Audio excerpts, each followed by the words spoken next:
Hello students, this is Rani ma'am from Unique Classes and welcome to all my students. Thanks to all my students. आपके support की वजह से ही हमने 3 lakhs पूरे कर लिए and hoping to cover more milestones. और भी हम milestones cover करेंगे and आपकी support needed है. ठीक है, तो thanks again to all my viewers. चलो अब स्टार्ट करते हैं हम idioms का बहुत दिनों से बच्चे डिमांड कर रहे थे और idioms एंड phrases एक ऐसा चीज है ना कि जिसको सेंटेंस के थ्रू ही प्रैक्टिस करना है. ठीक है, सेंटेंस में ही सीखना है. idioms and phrases, two things, idioms and phrases and one word substitution is a thing to be studied. जब भी प्रैक्टिस वर्क करोगे उसी में सीखना है. और idioms का कोई नंबर्स नहीं है, इनफाइनाइट है, तो उसके लिए परेशान नहीं होना है. एग्जाम में कोई नया आ भी जाता है ना तो no need to panic. No need to panic in the sense कि अगर आपको नहीं आता है तो आपके जो दूसरे वाले फेलोमेट्स है जो एग्जामिनेशन हॉल में बैठे हैं उनको भी नहीं आता है. उसके लिए पैनिक नहीं करना है. बट जो कॉमन है वो तो आपको पता होना चाहिए. कुछ न्यू आ जा रहा है तो ठीक है, वो तो आपको भी नहीं पता था. कुछ नया नया, हमेशा कुछ नया आ जाता है और इतना ज्यादा idioms एंड phrases पॉसिबल नहीं है सारा को मग अप करना. बट ठीक है, हम लोग कोशिश करेंगे, मैक्सिमम कवर कर लेते हैं. चलो, पहला वाला सेंटेंस है हमारा, द प्रोजेक्ट एडवांसेस. ऐसे लगा दो, द प्रोजेक्ट एडवांसेस बाय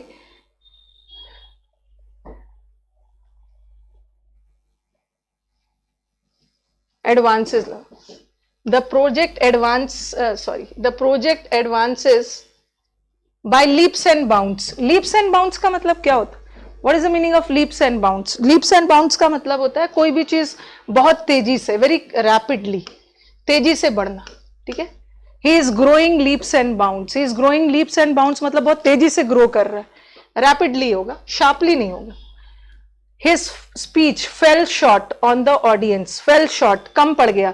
उसका स्पीच, उसका भाषण ऑडियंस पे कोई प्रभाव नहीं डाला. रिस्पॉन्स कम पड़ गया तो क्या होगा? इम्प्रेस तो नहीं होगा, नेगेटिव सेंस में जाएगा. ऑडियंस को मूव कर दिया मतलब इन्फ्लुएंस किया, ये भी नहीं हो. Had no effect. Fell short means produced no effect. Audience का उस पर कोई इफेक्ट नहीं पड़ा. ठीक है. The officer called for an explanation from the cashier for the shortage of cash. Cashier से एक्सप्लेनेशन मांगा ऑफिसर ने. तो एक दो फ्रेज है, फ्रेजल वर्ब है. एक है कॉल फॉर और एक होता है आस्क फॉर. ये एग्जाम में काफी आता है. कॉल फॉर, आस्क फॉर का मतलब होता है दिस रिक्वायर्स. रिक्वायर्स जिसकी जरूरत है, जो डिमांड किया जा रहा है. जो डिमांड किया जा रहा है मतलब जिसकी जरूरत है. ओके, तो जो officer demands an explanation, the officer requires an explanation. Cashier से उन्हें एक्सप्लेनेशन चाहिए कि कैश शॉर्टेज में क्यों है. तो क्या होगा यहाँ पे answer? Bagged, served a notice, asked. Ask का मतलब तो सिंपली पूछना होता है.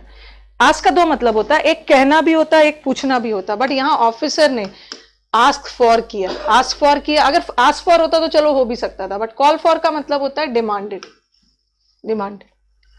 Okay. He took his father's advice to heart. उसने अपने फादर के एडवाइस को बहुत दिल से लिया, हार्ट से लिया. हार्ट से लिया इसका मतलब क्या? कैजुअली नहीं, धैर्यता पूर्वक नहीं, वेरी सीरियसली लिया. Okay, very close to your heart. You took to your heart means you took it very seriously. Next वाला आ जाओ. He is so innocent that he wears his heart on his sleeve.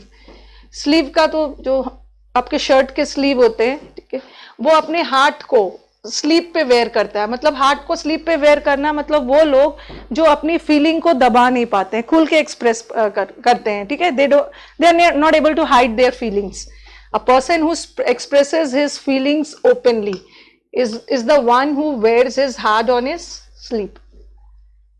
Next वाला, she denied point blank. उसने point blank, खुलेआम deny कर दिया, मतलब directly deny कर दी. The poor subordinates are made scapegoats by their superiors. Scapegoats का मतलब होता है बलि का बकरा. जो हमारे पुअर सबऑर्डिनेट्स होते हैं, सबऑर्डिनेट्स मतलब जो आपसे नीचे वाले होते हैं, आपसे जो सुपीरियर से नीचे, जैसे ऑफिस में आपके जो नीचे रैंक में काम करते हैं उसको सबऑर्डिनेट्स बोलते हैं. तो ये जो सुपीरियर्स होते हैं, बॉस वगैरह होते हैं, अपने सबऑर्डिनेट्स को अपनी गलतियों का बलि का बकरा बनाते हैं. ओके, उनकी गलतियों का खामियाजा सबऑर्डिनेट्स को भुगतना पड़ता है. तो पनिश्ड फॉर अदर्स मिसडीड्स, दूसरे की गलतियों का खामियाजा भुगतना.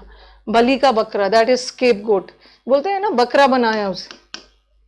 Scold, the matter has been sorted out, ये तो कर लो, मैटर को सॉर्ट आउट कर लिया, सोल्यूशन निकाल लिया गया, रिजॉल्व कर लिया गया। I take exception to your statement that I am bad tempered. I take exception means I don't agree, मैं आपसे एग्री नहीं करता हूं। इडियम्स एंड फ्रेजेस में बहुत ज्यादा कुछ समझाने का है नहीं, लेकिन इडियम्स एंड फ्रेजेस का मैंने आपको काफी सारा सेशंस डाला हुआ है, जो थीमेटिक वाला, डॉग वाला, कैट वाला, रेड ब्लू ग्रीन कलर वाला अलग अलग डाला है। His friends beat the boy to pay off old scores है, ये स्कोर्स अपने फ्रेंड को, उसके फ्रेंड्स ने उस लड़के को बीट किया अपनी पुरानी दुश्मनी निकालने के लिए, टू टेक रिवेंज, बदला लेना, रिवेंज लेना।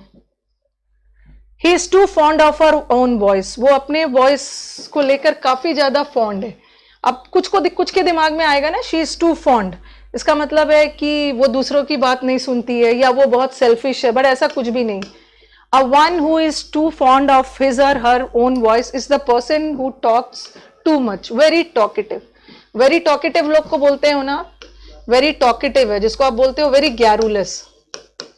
ग्यारुलेस हमने काफी सारे वर्ड्स किए हैं, लोक्वेशियस, ओके, इसका फिर हमने ग्यारुलेस, वर्बोस, वर्डी, ओके, जो बहुत ज्यादा बात करते हैं, रैम्बलिंग, गैबी, जो लोग बहुत ज्यादा बात करते हैं, गिफ्ट ऑफ गैप। तो a person who is too fond of her own voice is a person who is very talkative.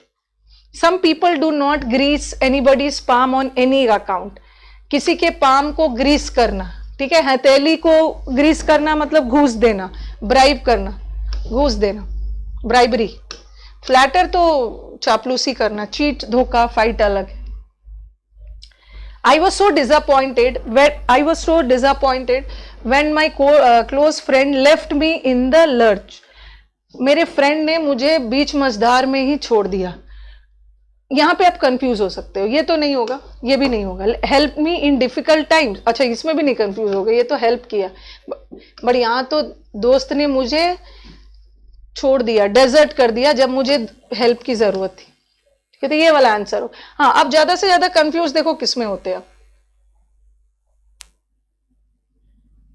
आप कंफ्यूज हो सकते थे इसमें, इन दोनों, ये तो है। Stopped helping me in emergency या abandon me when I needed help. Left me in the lurch का मतलब है स्टॉप नहीं किया उसने, उसको त्याग दिया, छोड़ दिया जब उसको हेल्प की जरूरत थी, ये answer. He was on the brink of disaster. Brink of disaster का मतलब क्या है? ब्रिंक मतलब कगार, वो एकदम बर्बादी, तबाही के कगार पे था। तो on the brink of disaster मतलब, ऑन द ब्रिंक मतलब एकदम कगार पे, एट द पॉइंट ऑफ, अंतिम छोर। हमने फिश वाला जब किया था, फिश इडियम्स, तो उसमें मैंने ये डाला भी है आपका, the boy felt like a fish without fish out of water. Fish को, मछली को पानी से निकाल दोगे कैसा फील करेगी वो मछली? अनकंफर्टेबल, ओके, बहुत अनकंफर्टेबल सिचुएशन में होना।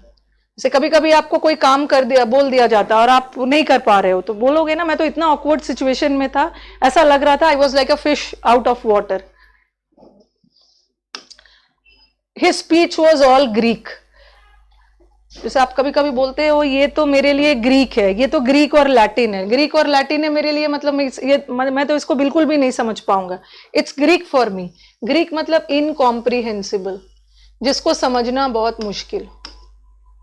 The poor man move from pillar to post. Pillar to post, या आप बोलते हो ना टूथ एंड नेल, ये अपना ही fought tooth and nail, tooth and nail, या लेफ्ट नो स्टोन अनटर्न्ड, ये सब सारे मुहावरेज है। इसका मतलब है जी जान लगा देना। He fought tooth and nail, he left no stone unturned, कोई कसर नहीं छोड़ी। पिलर टू पोस्ट, इसका मतलब है पूरा जी जान लगा देना, मतलब ट्राइड हिज बेस्ट, पूरा बेस्ट लगा दिया। Raju was left alone to face the music. जैसे आप ऑफिस में लेट आ रहे हो and now you will have to face the music. Reprimand, डांट सुनना।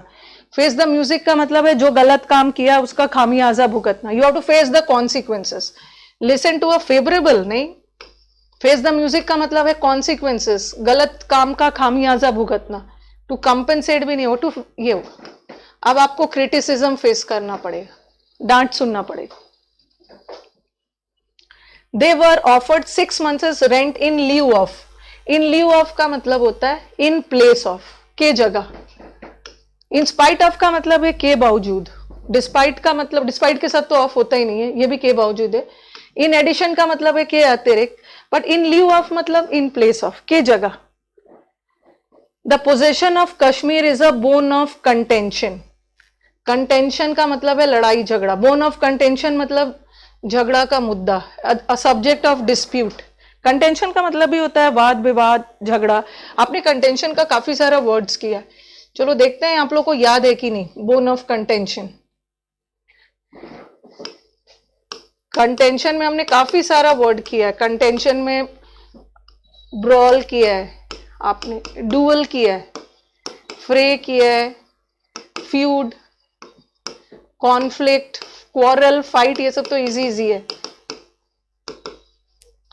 Apple of Discord, bone of contention, Apple of Discord, dispute, वो फ्यूड तो जो लड़ाई लंबे समय से चली आ रही, रैंगल्स, ऑल्टरकेशन, ये सब लड़ाई झगड़ा सब करवा दिया है मैंने। लास्ट 1.5 year से काफी सारा वीडियोस आपके पास पहुंचा है। तो इंडिया और पाकिस्तान के बीच में कश्मीर बोन ऑफ कंटेंशन है, डिस्प्यूट है। My friend turned a deaf ear. Turn a deaf ear का मतलब है एकदम अनसुना कर देना, ठीक है, ध्यान नहीं देना। पेड नो हीड, हीड का मतलब है अटेंशन। ओके, ये होगा। 25 तक कर लेते। Rahul for tooth and nail. Tooth and nail का मतलब है एकदम जी जान लगा देना। एज बेस्ट एज, वैसे यहां एज बेस्ट नहीं होगा, एज बेटर एज। एज के बीच में कंपेरेटिव डिग्री होता है। ही मेड हिज मार्क, उसने अपनी मार्क, उसने अपनी चिन्ह, उसने अपनी पहचान बनाई है, मतलब डिस्टिंग्विश्ड। और ग्रीन आइड फ्रेंड्स, आपके ग्रीन आइड फ्रेंड्स कौन है? ग्रीन आइड फ्रेंड जो आपसे जलते हैं, envy, jealous. And last, she rejected the proposal point blank directly. काफी सारे इडियम्स है, हम आने वाले सेशंस में कवर कर लेंगे। अगर आपको सेशंस अच्छे लग रहे हैं, अपने टीचर को मोटिवेट करो through your like, share and subscribe. Comments appreciable है, कमेंट्स अपने देते रहना, उसी अकॉर्डिंग आपको सेशंस भी मिलते रहेंगे। चलो मिलते हैं नेक्स्ट सेशन में। Thank you.